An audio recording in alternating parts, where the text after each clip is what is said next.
I sat in a board meeting a couple of years ago where the CHRO of a 65-person company proudly showed a slide deck with 14 different HR metrics. It included metrics like turnover by department, engagement scores, time to fill by role type, diversity ratios by level, and ENPS by team. The board nodded politely and wasn't paying too much attention, if I want to be completely honest. Then the lead investor asked one question: what's your revenue per employee and how does it compare to your Series B projections? There was silence. The CHRO had no idea how to answer that question. None of those 14 metrics answered the only question that the board truly cared about. Is this company building a workforce that drives profitable growth? That story is more common than you think, and it perfectly captures why most startup HR measurement is a waste of time. And that's what I'm going to dive into this episode.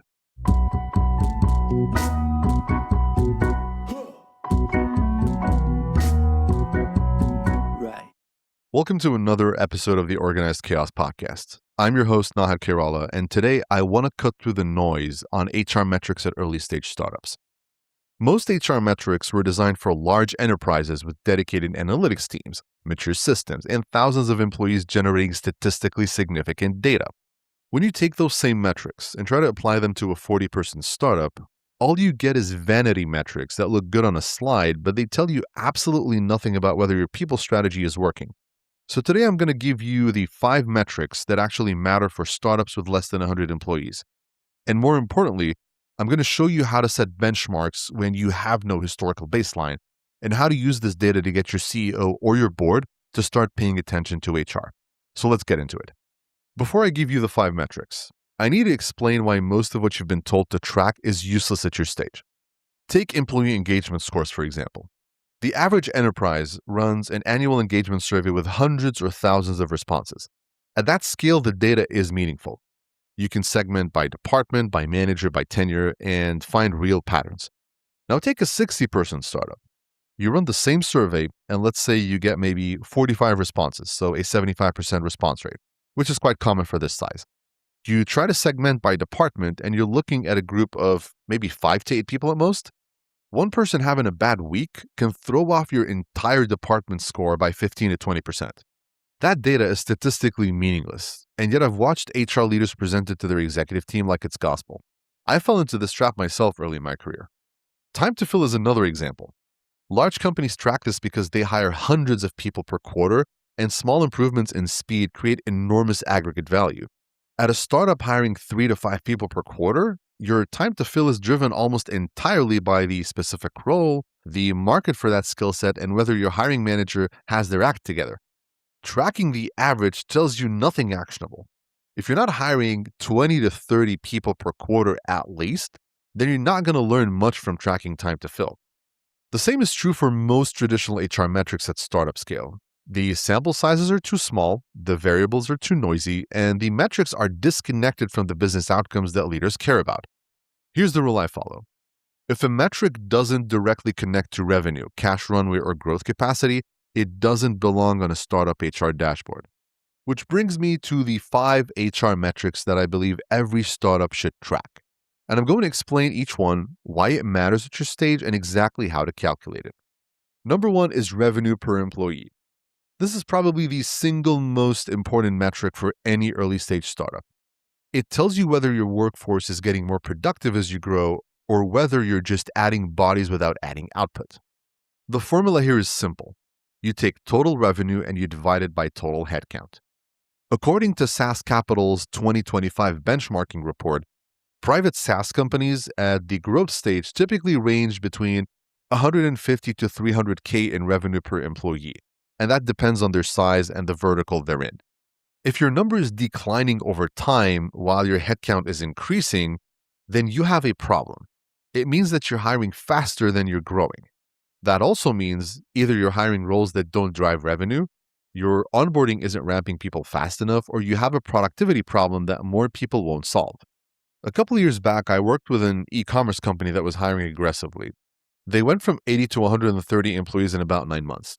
Their revenue grew 20% in that same period, which sounds good until you realize that headcount grew 62% and revenue per employee dropped from roughly 280K to 195K. So they were literally getting less productive with every hire. When we ran the workforce plan and modeled the next 12 months, it became clear that they needed to freeze hiring and fix their process problems before adding anyone else. That's the power of this metric. It forces the conversation about whether you're growing smart or just adding headcount. The second metric is fully loaded cost per employee. Most founders know their salary expense, but very few know their fully loaded cost. This is the total cost to employ someone. I'm talking base salary, benefits, payroll taxes, equity in case you expense it, equipment, software licenses, office space allocation, recruiting costs, onboarding costs, and other similar expenses. For a typical startup, fully loaded cost runs anywhere between 1.25 to 1.4 times base salary once you factor in benefits, taxes, and overhead. So for a role with 120K in base, you're actually spending 150 to 168K in total. This matters because when your CEO says, let's hire 2 more people, the real question is whether the business can support an additional 200K in annual burn instead of 150K. This metric is also what connects HR to finance. And if you're an HR leader who can walk into a budget conversation and say, here's the fully loaded cost of the proposed hires, here's what that does to our payroll to revenue ratio, and here's the timeline to ROI based on ramp up, you will have every executive's attention. The third metric is 90-day retention rate. I don't care about your annual turnover rate at a small startup scale because it's a lagging indicator. By the time you see it, the damage is already done. And at small headcounts, a few departures can spike your rate and create panic that isn't warranted. What I do care about is your 90-day retention rate. This tells you whether the people you're hiring are sticking past the critical onboarding window. A strong 90-day retention rate means your hiring process is selecting the right people, your onboarding is setting them up for success, and your managers are doing their job in those critical first few weeks. A SHRM study found that 20% of employee turnover happens within the first 45 days of employment, and the cost of replacing an employee ranges anywhere from 50 to 200% of their annual salary, depending on the role. So if you're losing people in the first 90 days, you're either mishiring, your onboarding is a mess, or the job reality doesn't match what was promised during the interview process. All of those things are fixable, but you have to be tracking this metric to see the pattern. For startups, I benchmark the 90-day retention rate at 90% or higher. If fewer than 9 out of 10 new hires are still with you after 90 days, then something needs to change. The fourth metric is payroll as a percentage of revenue. This one is straightforward but incredibly powerful. It's essentially total payroll expense, including benefits and taxes, divided by your total revenue. It tells you what percentage of your revenue is going to people costs.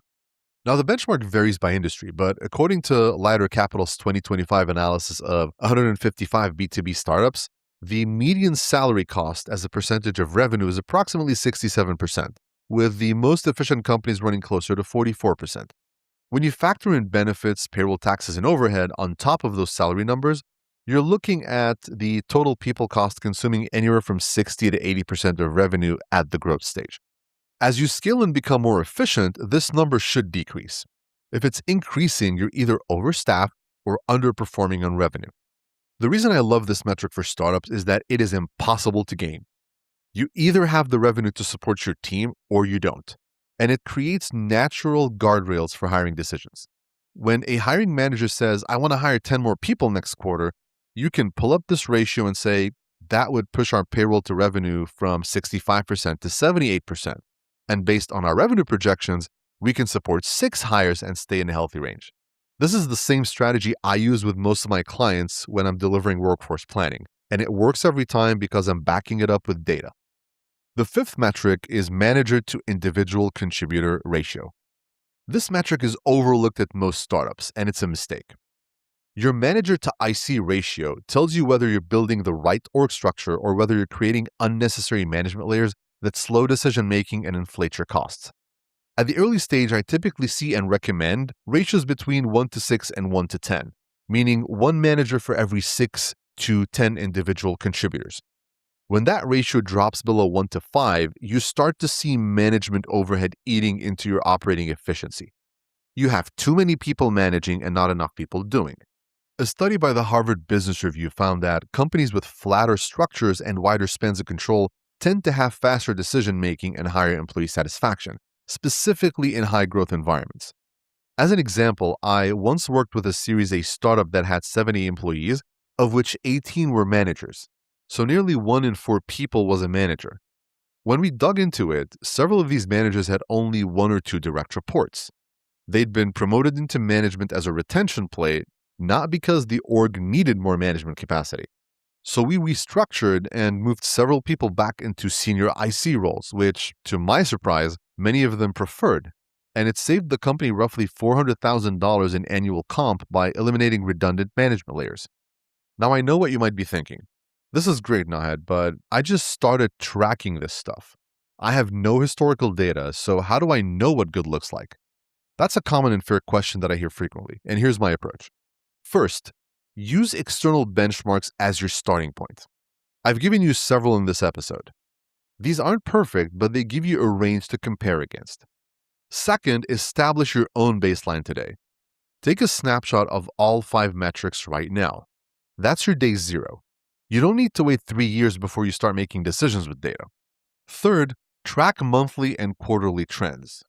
The absolute numbers are less important than the trends. If your revenue per employee is $180K today, and then it's $195K the next quarter, and then goes up to $215K the quarter after that, you're moving in the right direction regardless of whether you've hit some external benchmark. Fourth, set targets based on your business plan. If your financial model assumes that you'll hit $15 million in revenue with 80 employees by the end of next year, that implies a revenue per employee target of $187.5K. So now you have a concrete number to plan around. The key here is to stop waiting for perfect data and just start working with what you have. Let me close with something I hear constantly from HR professionals at startups. I can't get my CEO to care about HR data. My response to that is always the same. You're presenting the wrong data. CEOs and founders don't care about engagement scores, training completion rates, or time to fill. They care about money, they care about growth, and they care about risk. So translate your metrics into their language. Instead of saying, our turnover rate is 22%, you can say we lost 8 people in Q3, which cost us approximately $640K in replacement costs and roughly 2,400 hours of lost productivity during the ramp-up period. Instead of saying something like we need to invest in onboarding, you can say our 90-day attrition is costing us $320K per year. A structured onboarding program would cost $40K to implement and would pay for itself if we retain just 2 additional hires. And instead of saying something like we're growing too fast, you can say our revenue per employee has dropped 18% in the last 2 quarters while headcount grew 30%. If we continue at this rate, we'll burn through our runway 4 months faster than projected. Every single one of these uses the metrics I just gave you. Revenue per employee, fully loaded cost, 90-day retention, and payroll to revenue ratio. The difference is in how you frame it. Always remember that you're not presenting HR data, but rather you are presenting business data that happens to come from HR. All right, let me leave you with some action items that you can do this week. Step 1, build a simple dashboard with the 5 metrics I just outlined. You can do this in a Google Sheet or the AI tool of your choice. You don't need an HR analytics platform. Pull the data from your HRIS, your payroll system, and your finance team's revenue numbers, and just calculate all 5 metrics for the current quarter. Step 2, calculate your baseline. Document where you are today across all 5 metrics. This is your benchmark going forward. If you have access to last quarter's data, then do a comparison. If not, then today is your starting point. Step 3, set one target. Don't try to move all metrics at once. Just pick the one that represents your biggest gap or your biggest risk. If your 90-day retention is below 85%, that's your priority. If your revenue per employee is declining, that's where you should focus your attention. Just set a specific target for next quarter and identify 2 concrete actions that will move the number. Step 4, present the metrics at your next leadership meeting. Pick the 1 or 2 that connect most directly to whatever your CEO is losing sleep over. If the company is burning cash, lead with payroll to revenue ratio and fully loaded cost. If they're worried about execution speed, lead with revenue per employee and manager to IC ratio. Frame it in dollars instead of percentages. That always lands better because it is tangible. And step 5, track monthly and report quarterly. The discipline of regular measurement creates accountability and it makes it impossible to ignore the trends. After 2 quarters of tracking, you'll have enough data to tell a compelling story about where the company's heading. So to sum things up, you don't need to track every HR metric you know. You just need a handful of metrics that tell the story of whether your people strategy is working or failing. If you can track these metrics and present them in business language, you will be more analytically rigorous than 90% of HR leaders at your stage. And that's it for today's episode. If you found this episode useful, subscribe to the podcast wherever you're listening and sign up for the Organized Chaos newsletter, where I do deep dives like this every week with real company case studies and the data to back them up. You'll find a link to the newsletter in the show notes. Thanks again for tuning in, and I'll see you on the next one.